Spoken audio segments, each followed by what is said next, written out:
Selamat berjumpa semuanya.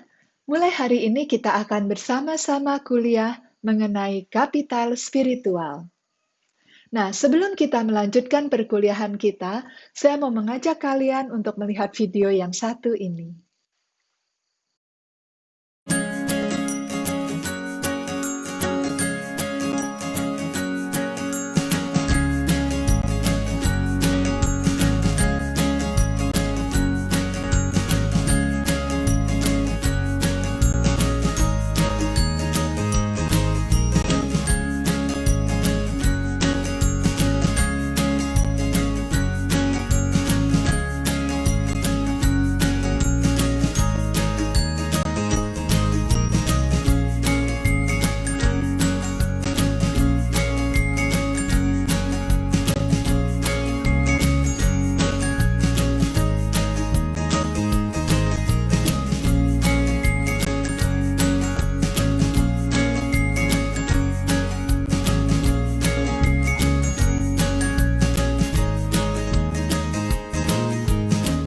Bersih.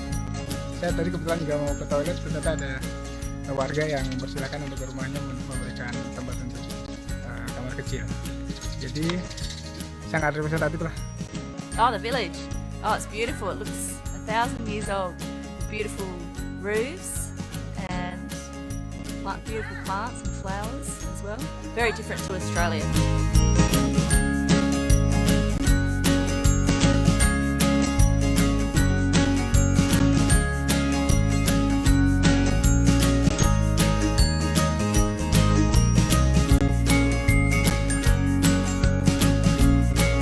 Ada sebuah desa yang luar biasa karena dia termasuk 3 besar desa terbersih di dunia. Dan desa itu ada di negara kita, di Indonesia, tepatnya di Pulau Bali. Dan ternyata kelebihannya bukan hanya bersih saja, tetapi tata letak arsitekturnya pun luar biasa. Semuanya dipikirkan. Dan juga ada filosofi-filosofi tertentu yang bisa kita temukan. Jadi misalnya, semua jalan mengarah ke pura atau ke tempat ibadat mereka. Nah, saudara-saudariku yang terkasih para mahasiswa, desa ini mendatangkan begitu banyak wisatawan, bahkan dari mancanegara. Apa yang membuat para wisatawan datang? Karena desa ini unik. Dia bersih, memiliki tata arsitektur yang luar biasa, kelihatan ada filosofi-filosofi yang diungkapkan secara nyata dari struktur desa sampai ke fasilitas-fasilitas desa. Nah, ini terjadi, mengapa begitu? Mengapa desa ini menjadi unik? Apa rahasia di balik itu? Sebetulnya kalau kita pelajari tidak lain adalah nilai-nilai spiritual yang dihayati bersama oleh warga desa. Nilai-nilai spiritual yang mendatangkan keuntungan, sehingga akhirnya disebut dengan kapital spiritual. Jadi dalam hal ini kita bisa melihat bahwa di desa itu ada kapital spiritual yang luar biasa yang dapat meningkatkan kesejahteraan bagi seluruh masyarakat desa. Apa gunanya kita belajar kapital spiritual? Indonesia adalah negara yang sangat besar, sangat luas, dan bukan hanya besar ataupun luas saja, tetapi ada begitu banyak daerah-daerah yang masih sulit untuk diakses. Nah, ketika ada begitu banyak daerah, begitu banyak kawasan yang masih sulit untuk dijangkau oleh pemerintah pusat, maka daerah-daerah yang berada jauh dari pusat itu harus melirik kepada potensi kapital yang ada di tempatnya sendiri. Dan masyarakat Indonesia rata-rata di mana-mana memiliki penghayatan spiritual yang tinggi. Oleh karena itu, penting mempelajari kapital spiritual agar kita dapat meningkatkan potensi-potensi kapital spiritual yang ada di setiap daerah. Sehingga ketika dirasakan di suatu tempat intervensi negara kurang, maka kita bisa memaksimalkan potensi dari kapital spiritual yang ada sehingga masyarakat menjadi lebih sejahtera. Selain di kalangan masyarakat, kapital spiritual ini juga penting untuk dioptimalkan di perusahaan-perusahaan maupun di berbagai organisasi. Mengapa demikian? Mari kita renungkan bersama-sama. Apabila ada sebuah perusahaan, biasanya dia didirikan dengan visi misi tertentu. Maka untuk mencapai visi misinya, perlu ditanamkan nilai-nilai yang luhur di dalam diri para karyawannya. Dan nilai-nilai yang luhur ini biasanya merupakan nilai-nilai spiritual. Misalnya nilai kejujuran, nilai ketekunan, nilai kedisiplinan, dan sebagainya yang berkaitan dengan nilai-nilai kehidupan rohani atau aktivitas rohani dari orang tersebut. Nah, apabila nilai-nilai ini sungguh tertanam dan kemudian mendatangkan keuntungan bagi perusahaan, maka nilai-nilai ini disebut kapital spiritual. Mendatangkan keuntungan bagi perusahaan itu dalam bentuk apa? Misalnya dalam bentuk pencapaian visi dan misi, atau dalam bentuk menciptakan suasana kerja yang kondusif, atau dalam bentuk memotivasi kerja orang yang sehingga memperbagus kinerja karyawan, dan masih banyak lagi. Dari sini kita bisa lihat bahwa kapital spiritual ini menjadi penting, yaitu ketika nilai-nilai luhur itu dihidupi bersama oleh seluruh karyawan dalam berbagai levelnya, mulai dari yang tertinggi sampai yang terbawah. Demikian juga di dalam organisasi, entah itu organisasi olahraga, organisasi politik, dan sebagainya.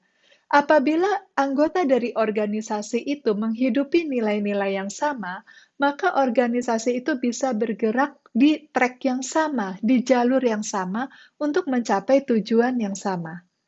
Nah, oleh sebab itu, kapital spiritual ini merupakan hal yang penting yang harus selalu kita optimalkan melalui penanaman nilai-nilai spiritual, baik di perusahaan maupun di organisasi.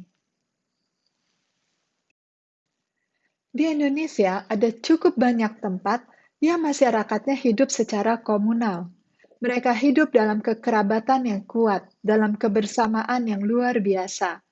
Nah, saudara-saudariku para mahasiswa yang terkasih, biasanya masyarakat yang hidup komunal ini juga masih hidup dalam tradisi yang memang mereka jaga secara turun-temurun dari generasi ke generasi.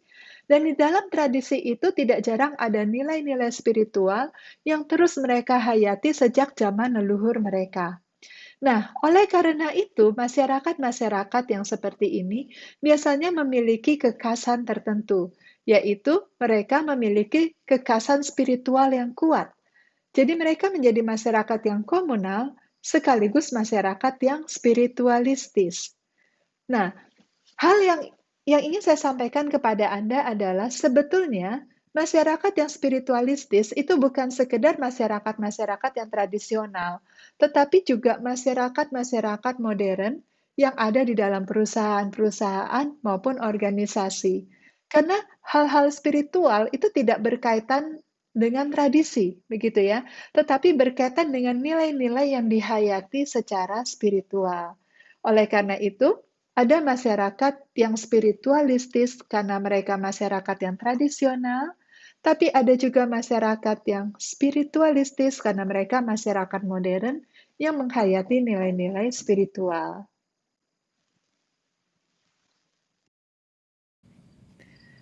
Menurut Malloch, modal spiritual atau kapital spiritual merupakan kaki yang hilang dari pembangunan ekonomi dan harus digabungkan dengan kedua kaki lainnya, yaitu modal sosial atau kapital sosial dan modal personal atau kapital personal.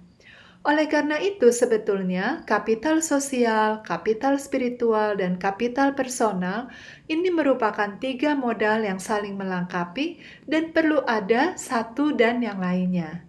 Apabila ketiga modal ini ada di dalam suatu kelompok masyarakat, baik itu di desa, di perusahaan, maupun di organisasi, maka kelompok masyarakat itu akan mendapatkan keuntungan yang luar biasa. Oleh karena itu, modal spiritual dalam hal ini mengandung dimensi-dimensi moral sekaligus dimensi-dimensi sosial dalam kapitalisme yang berkaitan dengan nilai-nilai luhur yang dianut. Nilai-nilai luhur yang dimaksud di sini adalah nilai-nilai spiritual, nilai-nilai yang dihayati dalam kehidupan rohani seseorang atau sekelompok masyarakat. Saya yakin kalian semua para mahasiswa pasti pernah mendengar istilah time is money. Nah, kalau kita hanya mendengar kata-katanya saja, waktu adalah uang, kita tidak pernah menyangka bahwa sebetulnya istilah itu lahir dari penghayatan spiritual. Kata time is money itu pertama kali dicetuskan oleh Benjamin Franklin. Dicetuskan kepada siapa? Kepada rakyat Amerika pada masa itu. Kita tahu bahwa masyarakat Amerika Serikat pada awalnya merupakan masyarakat pendatang dari Eropa. Dan kita juga ketahui bersama betapa jauhnya Eropa ke Amerika Serikat. Jadi mereka adalah para pendatang yang memulai hidup di tanah yang asing, yang jauh dari tempat asal mereka semula. Jauh dari keluarga-keluarga mereka, kerabat-kerabat mereka, dan mereka harus memulai hidup di kehidupan yang betul-betul asing. Tanahnya asing, iklimnya, kemudian cuacanya, mungkin makanannya, dan apapun itu semuanya serba asing. Mereka harus beradaptasi, mereka harus bekerja keras, dan mereka juga harus mulai berkenalan dan membentuk jaringan sosial dengan sesama pendatang lainnya. Dan oleh karena itu, masyarakat Amerika yang waktu itu memiliki penghayatan Kristiani yang sangat kuat, itu dimotivasi dengan kerja yang merupakan ungkapan syukur kepada Tuhan. Jadi, time is money, jadi kita kerja keras, tidak membuang-buang waktu, itu menjadi ungkapan syukur bangsa Amerika kepada Tuhan yang telah memberikan kepada mereka sebuah kehidupan yang baru, sebuah tanah yang baru, dan sebuah negara yang baru. Makanya jangan heran kalau bangsa Amerika memiliki semboyan, "In God I Trust." Pengertian-pengertian lain dari kapital spiritual adalah konsekuensi ekonomi dan sosial dari agama dan spiritualitas. Atau ada juga yang mengatakan agama menjadi faktor yang sangat menentukan dalam pembentukan jaringan sosial dan trust. Jadi sebetulnya ada begitu banyak definisi mengenai kapital spiritual, tergantung tentunya hasil penelitian dari para ilmuwan atau para peneliti sebelumnya. Namun satu hal yang pasti yang perlu kita mengerti atau pahami di sini adalah kapital spiritual itu tidak lain merupakan nilai-nilai spiritual yang mendatangkan keuntungan. Berikut ini adalah tugas yang harus kalian kumpulkan, yaitu carilah contoh kasus nyata yang menggambarkan kapital spiritual di sebuah perusahaan, organisasi, atau sekelompok masyarakat. Kalian pilih salah satu ya. Kemudian jelaskan mengapa kasus tersebut menurutmu merupakan contoh kapital spiritual. Nilai-nilai spiritual apa sajakah yang dihidupi oleh kelompok tersebut? Silahkan diketik tugasnya dan dikumpulkan melalui LMS dalam bentuk PDF.